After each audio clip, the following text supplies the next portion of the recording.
Merci beaucoup pour ces propos liminaires. J'ai peut-être une interrogation transversale. Après, on aura sans doute l'occasion de revenir sur chaque intervention. Donc, vous nous avez exposé à quel point la dette sociale est un enjeu de lutte conceptuelle.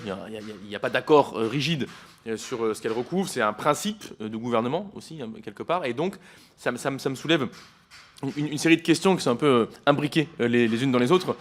À quel point la dette sociale est aussi une question technique, c'est-à-dire c'est une méthode, la dette sociale. Je pense une méthode, en l'occurrence, on sait que la CADES fonctionne par syndication sur marché, donc passe par l'intermédiaire de grandes banques pour lever la dette. Donc c'est un aspect technique. Donc je ne sais pas quelles sont vos réflexions sur cette technique en droit par rapport à d'autres techniques possibles. C'est aussi évidemment un instrument. On est revenu sur la CRDS. Donc le fait de cantonner une partie de la dette dans une caisse à part avec une CRDS qui donc n'est pas progressive, mais concerne beaucoup de revenus, est un choix qui n'est pas forcément exclusif, mais qui en l'occurrence l'est par rapport à lever des cotisations sociales supplémentaires, qui en fait limiterait à la base le déficit et empêcherait la nécessité d'aller cantonner une dette existante. Et enfin, troisièmement, dans quelle mesure ces différents points fixent un rapport de pouvoir, c'est-à-dire le rapport qui est un rapport de pouvoir mutuel d'ailleurs entre créanciers et prêteur. Donc à la fois le créancier qui fixe un cadre dans lequel doit évoluer le prêteur, et le prêteur qui est susceptible ou pas d'avoir des exigences par rapport à la personne qui nécessite qu'il accepte de bonne volonté de lui prêter. Voilà, c'est un peu pour avoir une réaction sur l'aspect donc technique, instrumental et finalement le rapport de pouvoir qui peut se jouer dans ce que vous nous avez présenté.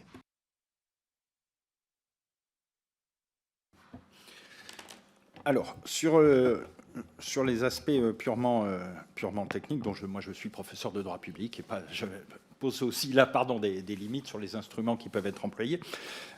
Par contre, ce qui reste pour le juriste, les techniques de prêt en réalité sont encadrées par un droit financier en réalité, pas public. D'ailleurs, droit financier qui n'est pas public, ça c'est toujours, on précise toujours aux étudiants, les emprunts relèvent du droit privé en réalité. Même, je pense aux emprunts des collectivités locales, mais c'est là aussi, donc c'est un cadre aussi largement contractuel normalement. On va chercher.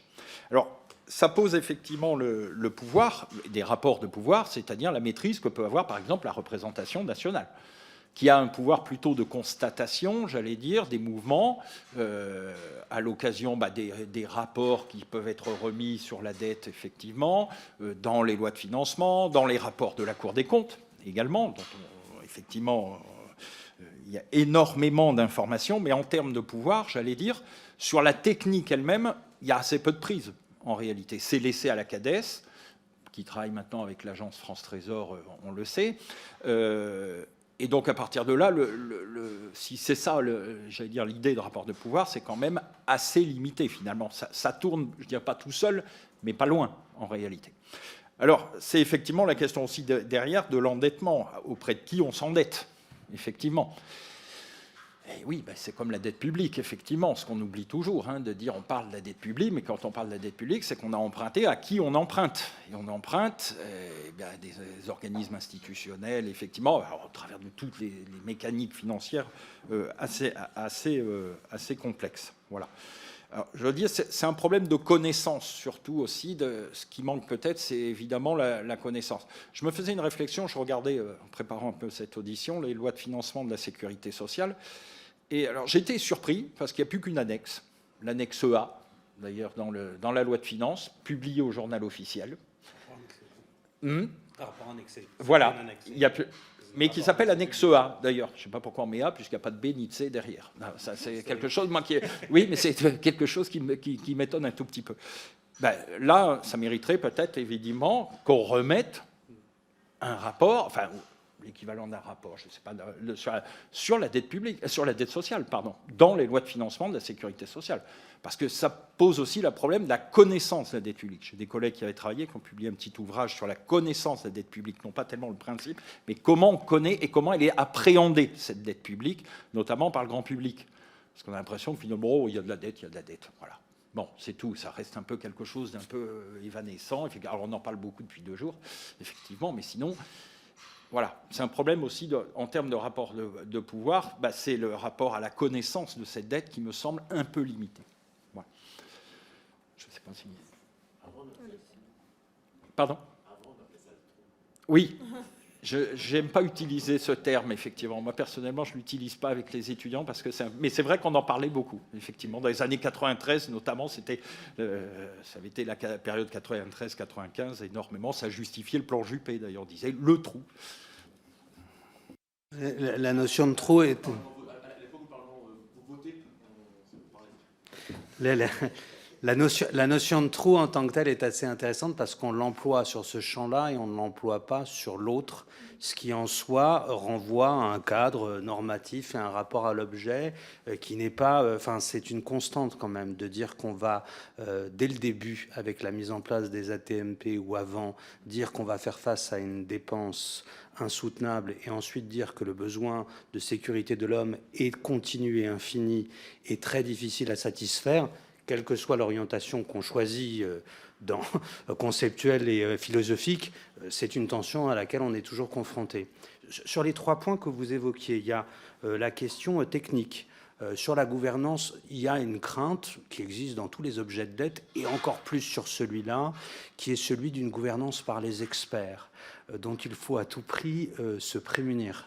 Je le dis en toute connaissance de cause, puisque la connaissance de la subtilité de la tuyauterie, la manière dont on met l'argent, le déplacement des masses, est quelque chose que les éminents administrateurs qui sont à vos côtés maîtrisent naturellement sur le bout des doigts. Ils font des schémas superbes, la plupart du temps, qu'on encadre et qu'on remet au ministre. Parfois, j'ai souvenir de ça dans l'après 96 sur la compensation des exonérations de cotisations. Mais rapidement, c'est assez compliqué. Sur les choix qui ont été faits récemment, il y avait quand même le fait qu'on avait une entité autonome qui faisait par elle-même ses opérations sur le marché. La perspective de la disparition de la CADES a conduit à rapprocher techniquement ça de France Trésor, ce qui est un élément qui est à la fois technique, opérationnel, mais en même temps symbolique, qui est important.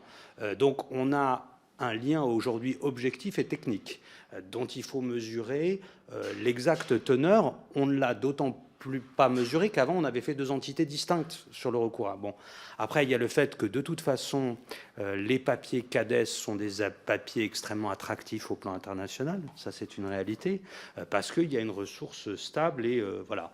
Et ça renvoie à l'instrument. L'instrument CRDS, il est pertinent parce que l'assiette elle est hyper large, parce qu'elle n'a pas bougé. Donc c'est un impôt qu'on a mis en place et qu'on n'a pas touché. C'est quand même très rare. Je veux dire, on ne pouvait pas tellement y toucher autrement que pour y mettre des niches, et on a décidé, ça c'est quand même une vraie choix de cohérence politique intertemporelle, de ne pas le faire. Voilà. Quand on dit qu'il est régressif, je nuancerai un peu le propos, parce que la non-déductibilité sur l'impôt sur le revenu, comme pour la CSG, fait qu'en fait, on rattrape cette non-progressivité via l'impôt sur le revenu. Donc en fait, plus on rend l'impôt sur le revenu progressif, plus de fait, la prise en compte de la CRDS, surtout compte tenu de l'assiette large qu'elle représente, crée de la redistributivité dans le système fiscal. Il y a quand même quelque chose qui interroge, qui est que, au-delà de ça, on a mis des barèmes et des plafonds qui sont les sujets passionnels auxquels vous êtes régulièrement confrontés, de niveau de CRDS sur les petits revenus de remplacement et notamment les petites pensions de retraite, ou de CSG, où là on a des effets de seuil qui sont assez forts, qui sont souvent interrogés, questionnés, qui sont difficiles à réformer pour les raisons qu'on a tous à l'esprit. Sur quand même l'analyse de la dette en tant que telle, et je rebondis sur ce que disait Vincent Dussart à l'instant, il y a quand même toute une partie de la dette, et la dette par définition est un objet de suspicion. La dette dont nous parlons ne fait pas exception.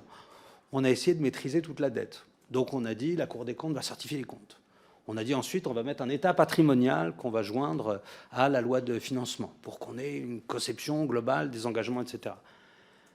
Bon, d'une part, on n'a pas tout le champ de la protection sociale, même si maintenant on intègre beaucoup mieux le FSV depuis la réforme de 2005, etc. Et on a continué à faire cette approche-là qui est une approche salutaire, nécessaire et utile. Mais vous votez régulièrement en loi de financement des plafonds d'emprunt qui ne sont pas sans lien avec l'existence d'une dette.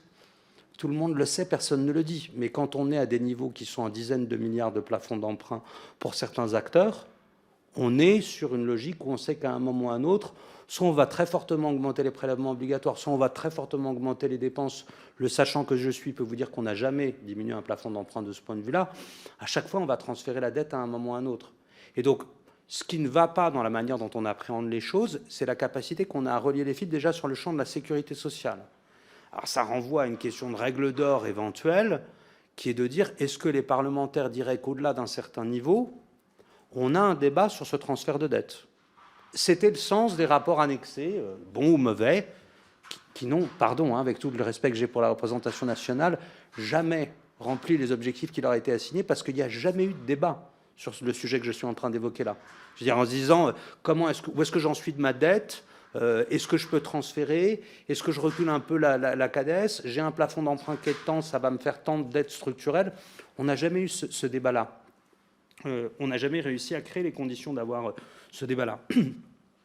Enfin, sur les rapports de pouvoir que vous évoquiez, je pense que les rapports de pouvoir que vous évoquiez, ils existent entre les emprunteurs publics ou privés et les prêteurs publics ou privés, mais sur le champ dans lequel on est, il y a un sous-champ qui est quand même assez important, qui est que pour les gens qui, comme moi, sont convaincus de la nécessité du social et l'identité du social, il y a quand même une certaine autonomie qui fait que plus d'1 euro de dépenses publiques sur 2 et du social maintenant. Vous savez, quand on se dit est-ce que l'État-providence existe encore? Oui, il a gagné, pardon. Il y a plus d'1 euro de prélèvement obligatoire sur 2 qui est affecté à la sphère sociale. Donc, certes, on ne décide pas des taux, mais dans l'invariant, on a toujours amené les recettes nécessaires pour financer la dépense sociale, et il y a eu quelque part un effet d'éviction sur les autres sphères publiques qui fait que le rapport de pouvoir, il se fait là, qui fait que le curseur du pouvoir, il s'est déplacé d'une commission des finances dans une autre commission vénérable de cette Assemblée. On a eu les mêmes effets tectoniques au sein de la Cour des comptes. On a eu les mêmes effets tectoniques entre un ministère de la rive gauche et un ministère de la rive droite, où les enjeux de pouvoir et de décision de où on met l'argent, comment est-ce qu'on le pilote et comment est-ce qu'on le dépense, sont des enjeux qui sont très forts. Il y a aussi ces enjeux institutionnels-là qui sont très, très prononcés et qui, quand on dit qu'on devrait piloter tout globalement ou séparément, ne sont pas neutres du tout. Identifier une dette sociale quelque part et se donner les moyens de la piloter est, me semble-t-il, nécessaire, tout comme avoir des finances sociales autonomes, un pilotage par les soldes de la branche maladie, de la branche retraite, etc.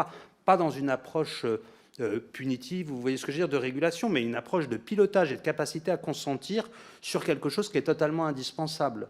La question qui se pose plutôt, c'est est-ce qu'on ne devrait pas faire la même chose sur d'autres champs de recettes ou de dépenses publiques, avoir une approche plus large du social en général et avoir ce type de débat-là sur d'autres secteurs d'intervention publique où on a des difficultés à l'avoir. Ce qui est vrai, c'est que dans le cas français, ce cadre-là, il a créé de l'efficacité, il a créé du débat démocratique, d'accord?